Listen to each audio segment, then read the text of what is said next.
Praise the lord. Good morning. ప్రార్థన. పరిశుద్ర ప్రేమ కలిగిన తండ్రికి వందనాలయ్యా. దేవా, రాత్రి ఎంత మంచి నిద్ర దయచేసావు. ఈ ఉదయకాలపు సమయంలో మేమందరం ఇలా లేచి ఏకముగా కూడి ప్రార్థించుకోవడానికి ఇచ్చిన ఈ సమయాన్ని, సందర్భాన్ని బట్టి నీకే కోట్లాది స్థుతులు స్తోత్రములు చెల్లించుకుంటున్నామయ్యా.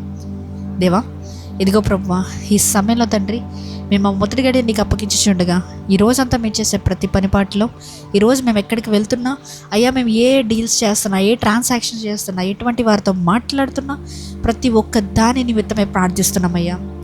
దేవా, మేము చేయబోయే ప్రతి ఒక్క మిస్టేక్ని బట్టే ప్రార్థిస్తున్నాం ప్రభువా.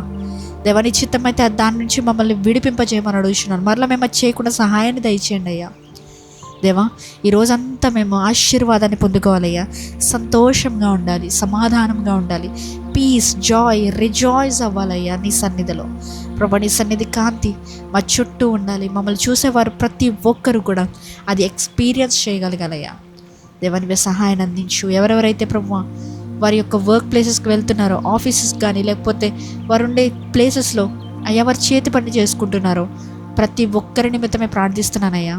నీ చిత్తమైతే వారికి తగిన సహాయాన్ని తగిన సమయంలో అందించమని, వారికి ఎటువంటి కీడు నష్టం వాటిల్లకుండా నీ కంచె వేసి కాపాడమని అడుగుతున్నామయ్యా. అంతేకాకుండా తండ్రి, ఇదిగో బ్రహ్మ, ఎవరెవరైతే వారి ప్రార్థన అవసరతలు తెలియజేశారో వారికి ఈరోజు దేవా నీవే విడిపింపజేయమని అడుగుతున్నాను. వారి ప్రార్థన అవసరతని నీవే సాక్ష్యము కింద మార్చమని అడుగుతున్నాను రాజా. నీవే సహాయాన్ని అందించమని, ఈరోజంతా నీ రెక్కల చోటుని కాచి కాపాడి భద్రపరచమని, దేవ సమాధానంతో మేము ఇంటికి తిరిగి వచ్చేలాగున నీ కంచె వేసి మాకు దారిని చూపించమని నజరేయుడైన యేసుక్రీస్తు నామములో అడిగి వేడుకొచ్చున్నామా పరలోకపు తండ్రి, ఆమేన్. ఈరోజు మీరు చేయబోయే ప్రతి కార్యంలో దేవుని ఆత్మ వర్ధిల్లింపు మీ జీవితంలో ఉండును గాక. ఆమేన్.